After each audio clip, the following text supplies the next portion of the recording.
இந்த ஸ்பூனு பிரியாணியை போல்லேருந்து தட்டுறதுக்கு தான் கரெக்ட். இந்த பிரியாணியை ஸ்பூனாலே சாப்பிட்டா கையில் சாப்பிட்ட மாதிரி டேஸ்ட்டு கிடைக்குமா என்ன? இந்த மாதிரி சின்ன சின்ன மிஸ்டேக்ஸ் தான் பிரியாணியை குக் பண்ணும்போது எக்ஸலண்ட்டாக வர வேண்டிய பிரியாணியை ஓகே அந்த மாதிரியோ இல்லைன்னா ரொம்ப மோசமான பிரியாணியாக வரத்துக்கு வாய்ப்பு இருக்குது. ஸோ அந்த மாதிரி காமன் மிஸ்டேக்ஸ் பிரியாணி பண்ணுறதுக்கும் நல்லா வரதுக்கான டிப்ஸும் தான் இந்த வீடியோவில் நான் சொல்ல போகிறேன். பார்க்கலாமா?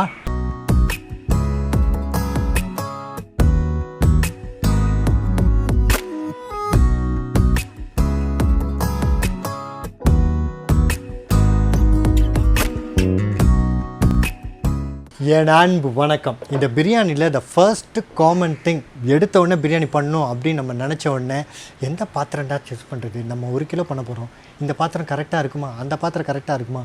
உங்களுக்கு கண்டிப்பாக ஒரு கன்ஃபியூஷன் வரும்ல. அதுதான் பிரியாணியை நல்லா வரதும் வராதுக்கான ஒரு முக்கியமான ப்ராசஸில் காமனாக பண்ணுற முக்கியமான நிறைய பேர் பண்ணுற மிஸ்டேக்கு அதுதான். அது என்னென்னா, என்ன பாத்திரம் செலக்ட் பண்ணுறதுன்றது. 1 கிலோ நீங்கள் பிரியாணி பண்ண போகிறீங்கன்னா அந்த பாத்திரம் 5 லிட்டர் கொள்ளளவு உள்ள பாத்திரமாக இருக்கணும். ஸோ நீங்கள் கடையில் போயிட்டு பிரியாணிக்குன்னு வீட்டில் ஒரு பாத்திரம் இருக்கட்டுமேன்னு நினச்சிங்கன்னா கடையில் போயிட்டு அந்த பாத்திரக்கடைக்காரங்கிட்ட 5 லிட்டர் பிடிக்கிற மாதிரி ஒரு பாத்திரம் கொடுங்க, 1 கிலோ பிரியாணி பண்ணணும் அப்படின்னு சொன்னால் அவங்க கன்ஃபார்மாக எடுத்து கொடுத்துருவாங்க. ஸோ இதுதான் அந்த பாத்திரம் எவ்வளோ வால்யூமில் இருக்கணுன்றதுக்கான அளவு இதுதான். அதே இது நான் குக்கரில் பண்ண போகிறேன் அப்படின்னா 1/2 கிலோ பிரியாணி பண்ணுறீங்கன்னா 5 லிட்டர் குக்கரில் பண்ணுங்கள். 1 கிலோ பிரியாணி பண்ணுறதா இருந்தால் 10 லிட்டர் குக்கரில் பண்ணுங்கள். நல்ல சஃபிஷியண்டான ஸ்பேஸ் இருக்கும், நல்ல சூப்பரான பிரியாணியும் அதில் வரும். ஸோ இந்த பாத்திரத்தில் இன்னொரு முக்கியமான ஒரு விஷயம் இருக்குது.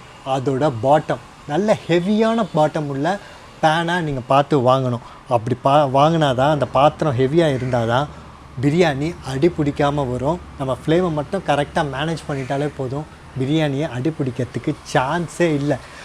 அந்த மாதிரி பாத்திரம் என்கிட்ட வால்யூம் இருக்குது ஆனால் அந்தளவுக்கான பாத்திரம் இல்லையே ஹெவி பாட்டமில் அப்படின்னு நீங்கள் நினச்சிங்கன்னா ஒரு பிரச்சனையும் இல்லை. வீட்டில் இருக்க தோசைக்கல்லை தூக்கி அது போட்டு அந்த பாத்திரத்தை அது மேலே வச்சு குக் பண்ணுங்கள்.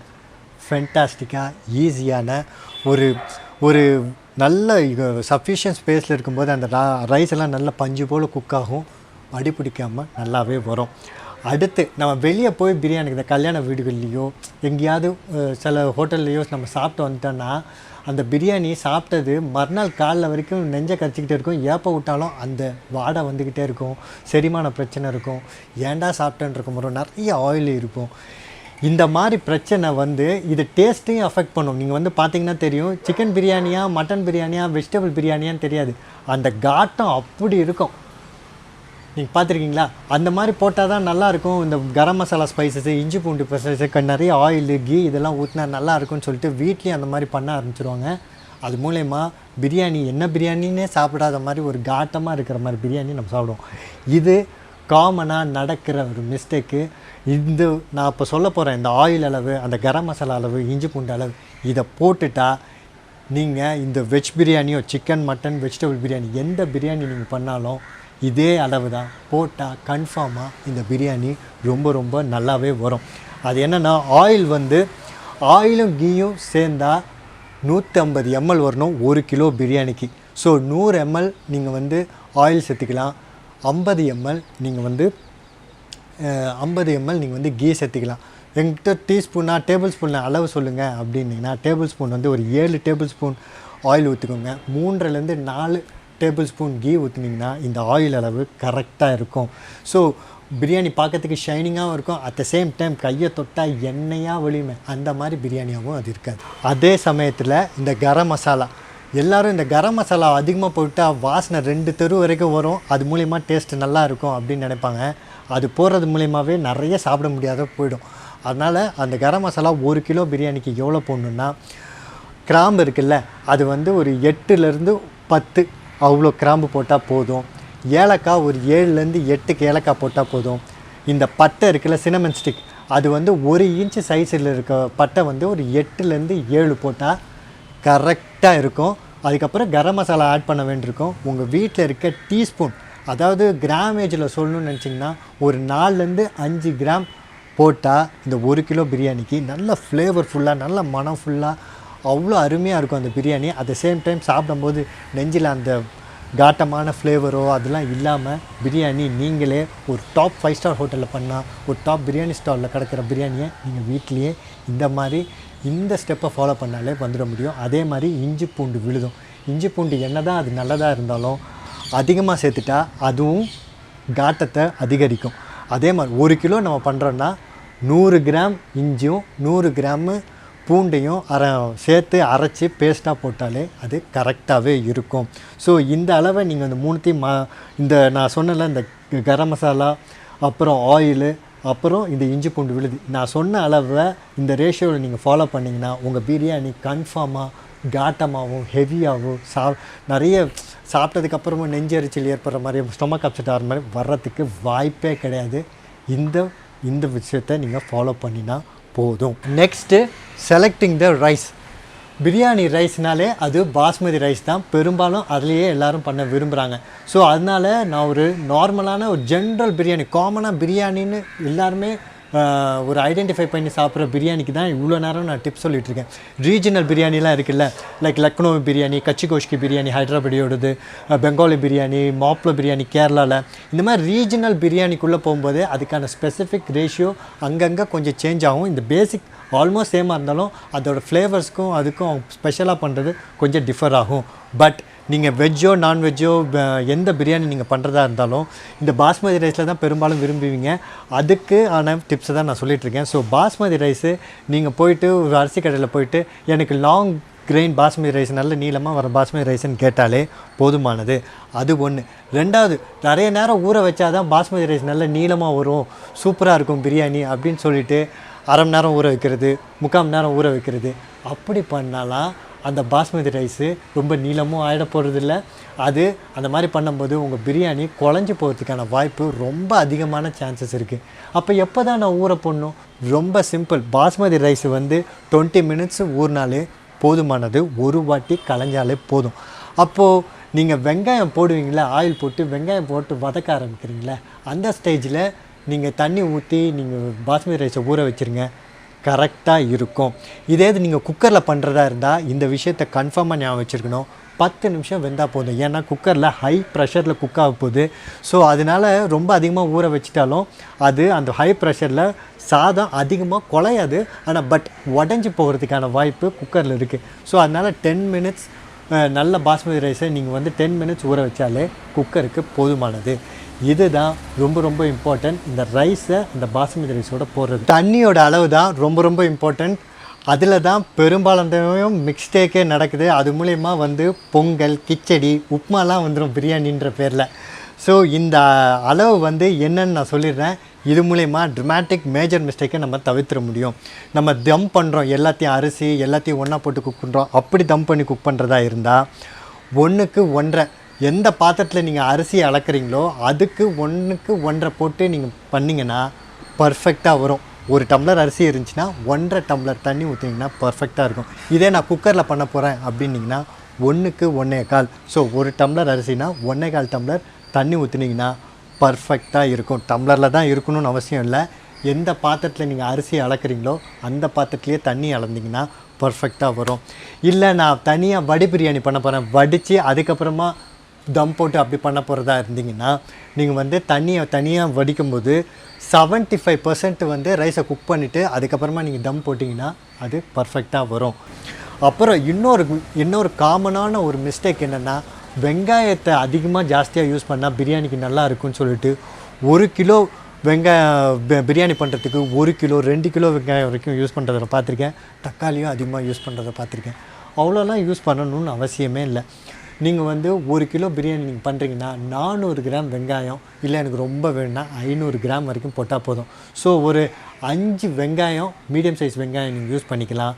தக்காளி அதுக்கு 3 தக்காளி, மீடியம் சைஸ் தக்காளி யூஸ் பண்ணிங்கன்னா 1 கிலோ வெங்காயம் 1 கிலோ பிரியாணிக்கு பர்ஃபெக்டாக இருக்கும். நீங்கள் வெஜ்ஜோ நான்வெஜ்ஜோ எந்த பிரியாணி பண்ணாலும் பர்ஃபெக்டாக இருக்கும். அடுத்து இது நிறைய பேர் யூஸ் பண்ணுறதே இல்லை குக்கிங்கில். ஆனால் பிரியாணிக்கு மட்டும் இல்லை, நீங்கள் எந்த குக்கிங் பண்ணாலும் இதை யூஸ் பண்ணுங்கள்.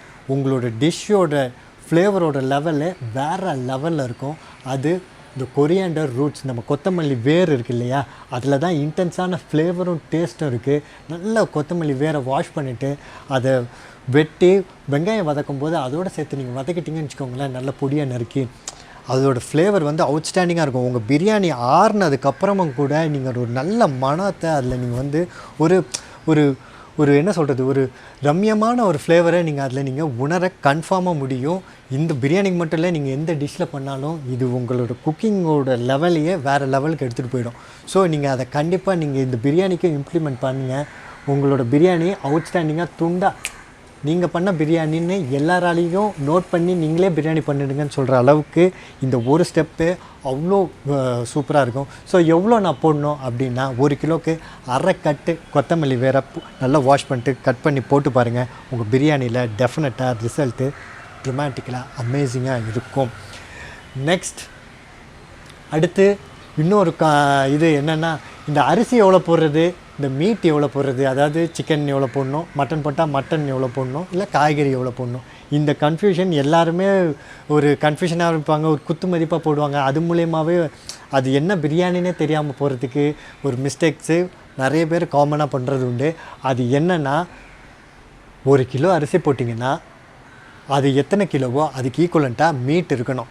லைக் சிக்கன்னா சிக்கன் 1 கிலோ போட்டுக்கோங்க, மட்டன்னா மட்டன் கிலோ போடணும். காய்கறி பிரியாணினா நீங்கள் போடுற மொத்த காய்கறி 1 கிலோ இருக்கணும். அதுலனா 1.5 கிலோ வரைக்கும் வரலாம், அதுக்கு மேலே வேண்டாம். இதே சிக்கன் எனக்கு மீட்லாம் ரொம்ப அதிகமாக பிடிக்குன்னா நீங்கள் 1 கிலோ போட்டுனா, இல்லை அது கொஞ்சம் ஜாஸ்தி வேணும்னா 1.25 கிலோ வரைக்கும் போகலாம்.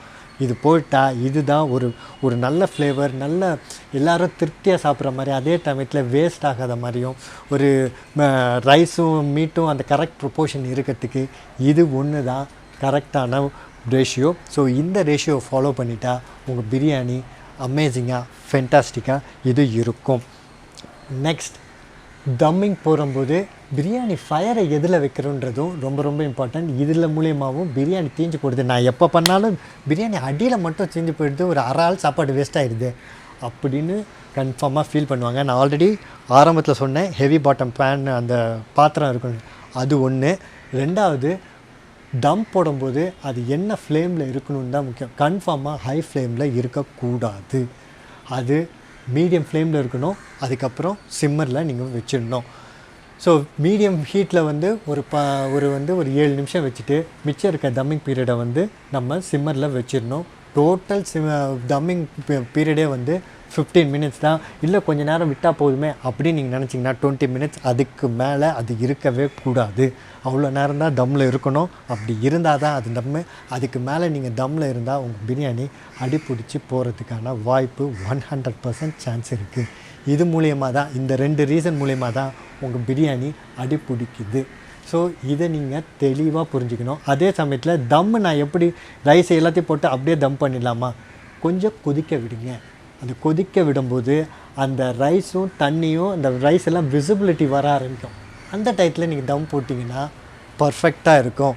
அந்த தம் பண்ணுற பாத்திரத்துக்கு மேலே, இந்த பாத்திரம்லாம் இந்த இதெல்லாம் பார்த்தா ஹெவியாக இருக்கும். இந்த இது நீங்கள் வெயிட்டே எதுவும் போட தேவையில்ல, அப்படியே இது போட்டு மூடிடலாம். ஆனால் இந்த இது காஸ்ட் அயன் இரும்பு பாத்திரம், பிரியாணி இது பாத்திரம் இது.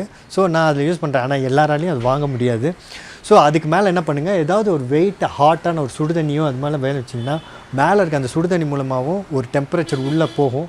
ஒரு அருமையான ஒரு பூ மாதிரி ஒரு பிரியாணி நீங்களே கன்ஃபார்மாக பண்ணிட முடியும். நான் அந்த லிஸ்ட் அவுட் பண்ணியிருக்கேன்னா இல்லை 10 கன்ஃபார்மாக நீங்கள் ஃபாலோ பண்ணிங்கன்னா பிஸ்னேக் வரத்துக்கு வாய்ப்பே இல்லை.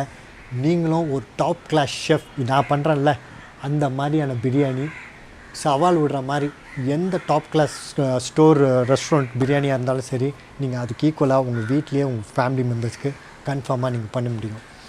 இந்த வீடியோவும் இந்த டிப்ஸும் இதெல்லாம் பிடிச்சிருக்குல்ல, அப்போது லைக் பண்ணி கமெண்ட் பண்ணி ஷேர் பண்ணிவிடுங்க.